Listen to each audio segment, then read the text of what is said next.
women are generally slightly underrepresented in game design, I think, in general. If you think about how many game designers you can name who are women, I'd be hard pressed to find anyone who can name even one.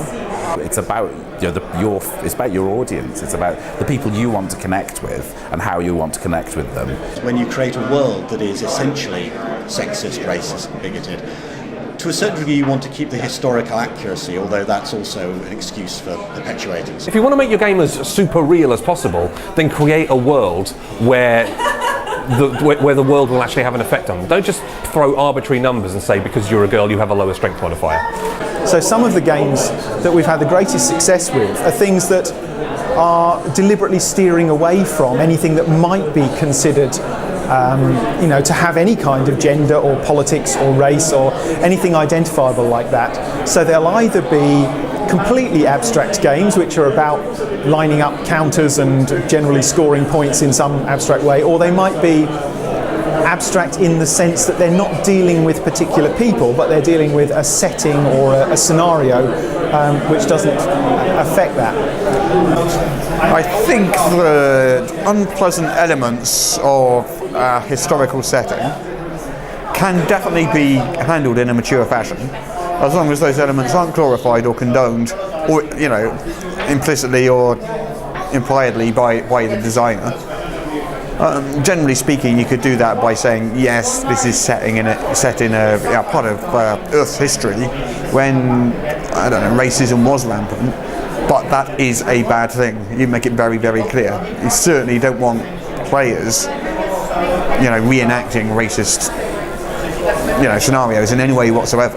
If you're role-playing in a game in a historical context, you have to admit there is sexism, racism, that kind of thing in there. But I don't know whether it's not a case of toning it down or getting rid of it altogether. It's a case of making it. You have to adapt it for different situations, for different groups. Because on the one hand, you want to represent things historically accurately, but there are some things, again, you don't really want to represent slavery accurately. I think it's important that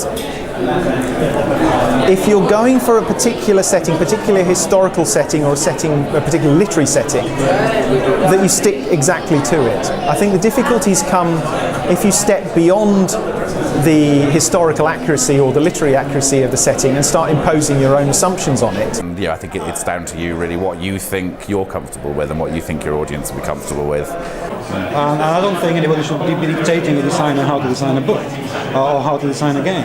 But hey, if you are taking those aspects away because you can't be bothered to research them, because you can't be bothered to include them, or because you're scared of what people are going to make of it, screw you. Simple as. So if you can move beyond some of the innate sexism of a setting by helping put the player characters in the position of changing things and make sure that they can be different, they can break the mould, because that's what often the player characters do in any game. They're about breaking the mould and being those people who are different to make something happen. Well, this is a game, this is modern day, we are in an equal society. Let's say, okay, it's not historically accurate, but let's have fun and not exclude people. I think it's something that can be covered in gaming, but you've got to be spectacularly sensitive about it. And there's very few designers, I think, who would be up to the job of actually not just making a game that is sensitive to various areas, but is also worth playing. I mean, that's very important. You're going to learn a lot of lessons from this game, but if it's bobbins, no one's going to want to play it.